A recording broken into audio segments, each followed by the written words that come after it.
ከበላው በኋላ ልንገራችሁ እንደምታዩት ባለ 2 ኮከብ በላተኛ ነው እጁ ላይ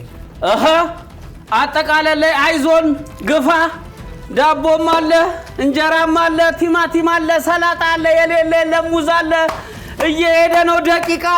እየቆጠረ ነው እንግዲህ ተመጋቢዎቹ 2 ደቂቃ ሆናችኋል 3 ንጹህ ደቂቃ ይቀራል ማን ነው የሚያላምጠው ማን ነው የሚጎርሰው አይደለም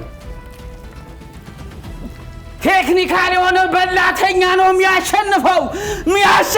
ይላል ወደ ግራ ሊሄድ ወደ ቀኝ አራጋሚ ያረጉኝ እኮ በባር ነው ምናየው የዚህን ውድድር መጨረሻ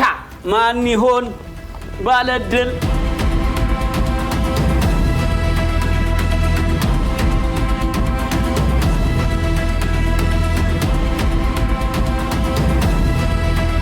ቢጫ ለባስ ከገርጂ